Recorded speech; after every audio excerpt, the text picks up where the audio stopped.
When did you have your stroke? I had my stroke the 11th of July 2018. 23 years old. Jeez. I'm 30 now. So it's been 7 years. 7 years since July. So I had the stroke on the 11th of July, and a week later we found out that's what it actually was. They didn't realise that's what it was. They brought me in, thrown into the back of an ambulance. The hospital was crazy. That was their male nurse, Filipino nurse, and he seen me when I arrived, and I still had facial droop and still had slurred speech. Oh wow. Then got in to the actual hospital, and it had like gone away, the slurred speech and the facial droop. And the doctors were like, oh no, he's fine, there's nothing, like, you know, like what's wrong with him? Like, this kind of way. Yeah, he was like, no, get him in now. You know, he got me in, they seen whatever, stayed overnight. They knew it wasn't a bleed, so they were like, that's grand. Yeah, because if they would have sent you home, God knows, right? Yeah. So they kept me overnight, put me on the aspirin for the night, and then went home for a week. So I had an appointment for a week later. That day, a week later, she brought me in. So I actually went with my mum. So my mum was there, and so I was kind of going in on my own. That was grand. They did the MRI. Yeah. Up the dogs. Up on you. And then the doctor was like, no, you need to come as well. So I knew it was bad news as soon as that happened. You know, as soon as she said that, I was like, this is something's up. Like, you know, I knew what it was already, but no one else did. I knew what it was. She brought me in. She was like, okay, everything was fine. CT was fine. The MRI, and she just went click, click, click, click. She pointed. She goes, that there, that's a clot. She goes, you had a stroke. Yeah, 23, like. And you know, just that was that. Went home that night. Was watching some boxing or something. I think I was watching some boxing. Yeah, that's what I was doing. I was up late, you know, trying to take it all in. Yeah. Just started getting real panicky. So I went back to the hospital and then stayed a week in the hospital just to do some tests, figure out what had actually how that had happened. It was freaking me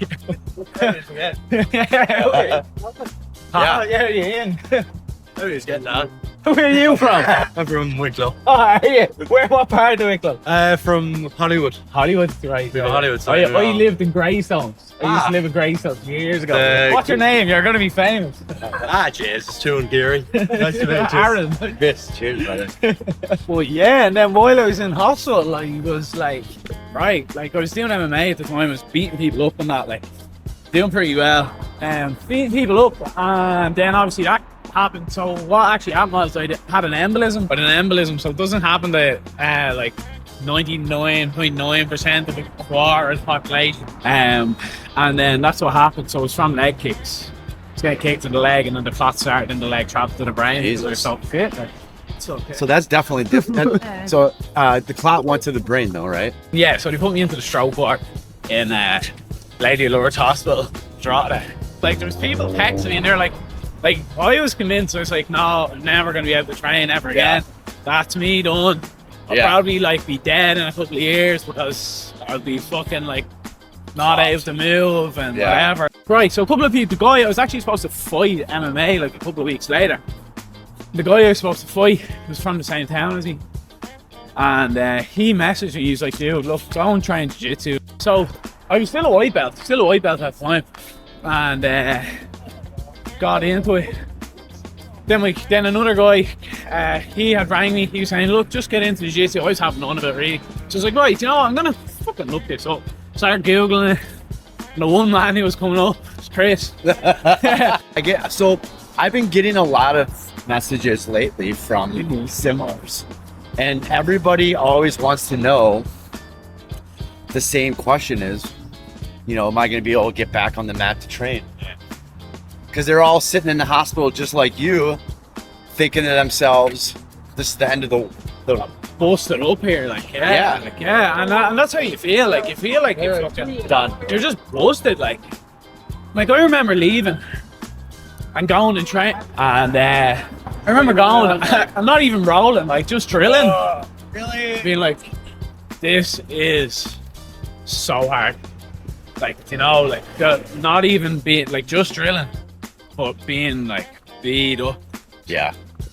So beat up just from the brain injury, like I think that's what the kind of hardest thing is to actually go, right, I have to just kind of keep going. Otherwise, I'm going to be stuck in a bed, you know? Yeah, I know. That's 100%. So it's kind of like you have to keep going, but now you have to do it with a new sense of awareness and caution, right? Even last night training at Jungle with that Sebastian dude, you know, he was on top and he was kind of like, I was on the bottom. He was like, he had a collar grip and he was kind of stepping over my face. So it's like something was coming, right? Yeah.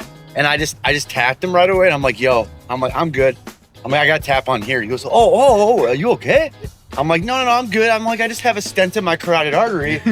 He's like, what? I'm like, yeah, I had a stroke. He's like, from what?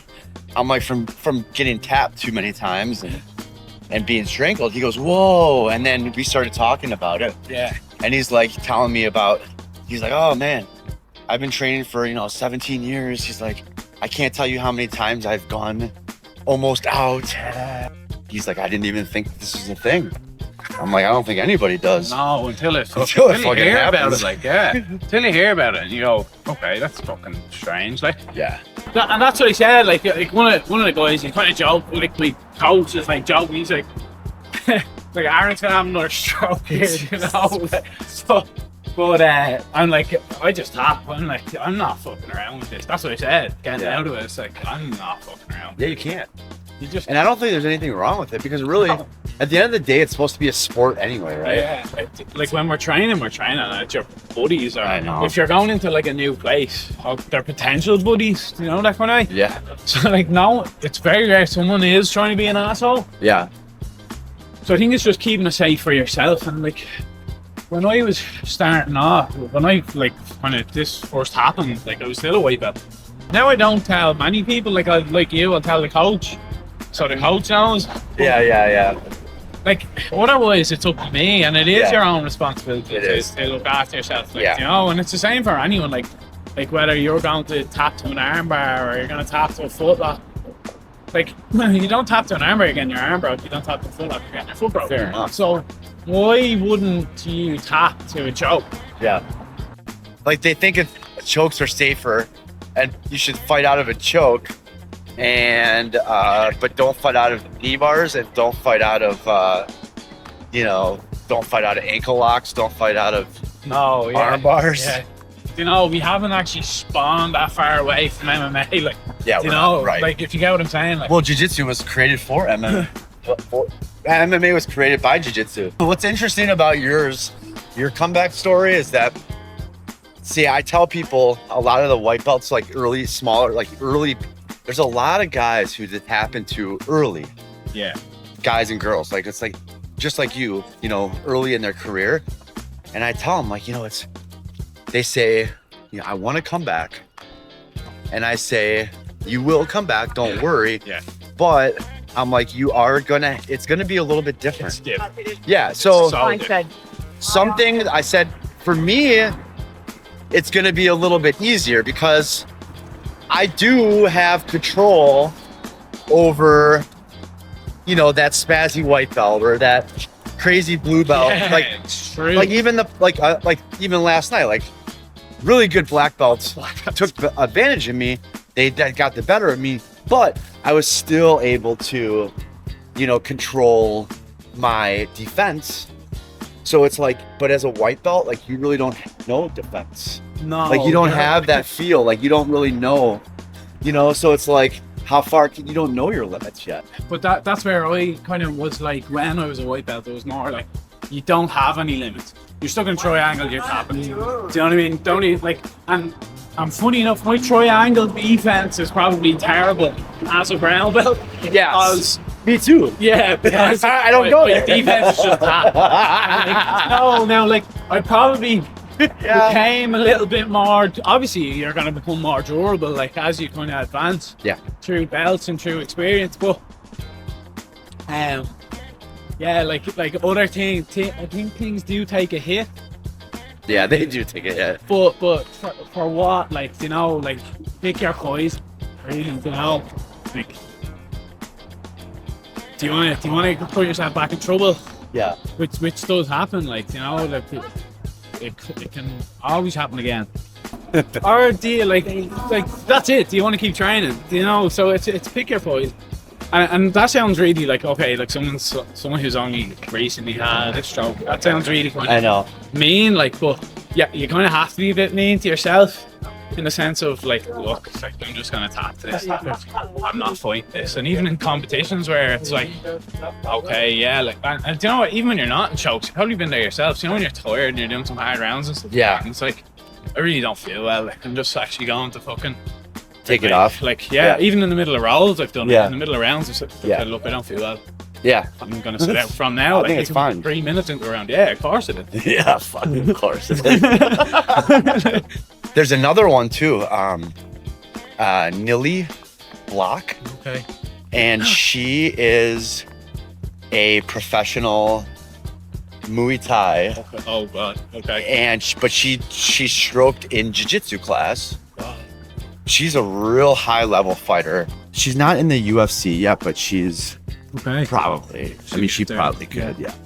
But she's a comeback. It's like she's somebody that does a lot of crazy. Like she's fucking competing at high levels. Cause I told her, I told her, I was like, I wouldn't be competing anymore. I'm like, I'm done. I'd be done. Yeah.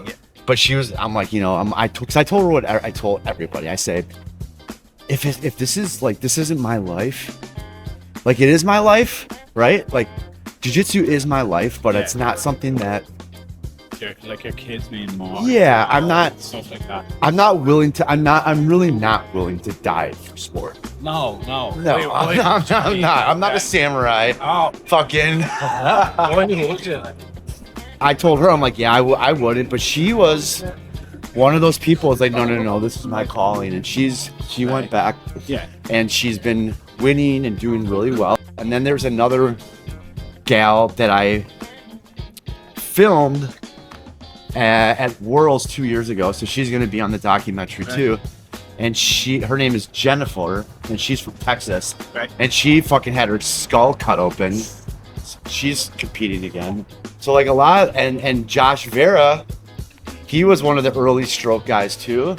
He's in the group, and he just competed about a month ago. Okay. I never thought he would compete again.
Brazilian going on there, real name. Which one? Wrestling. Actually going to pay. He wrestled. I've never outrailed him with a pin. Yeah. Which one? The dark hair guy? The two boys wrestling. Oh, I see. Yeah. Like they're going. It's alright. Stay away from this guy. It's a race. It's a rush. Nice to meet you. It is well. It's quiet for me. We got around together. Put me in some headlocks.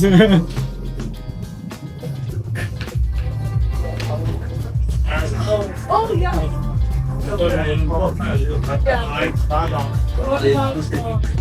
think I can call myself. That's I'm with hands out. They've only thrown down like him down. Great deal.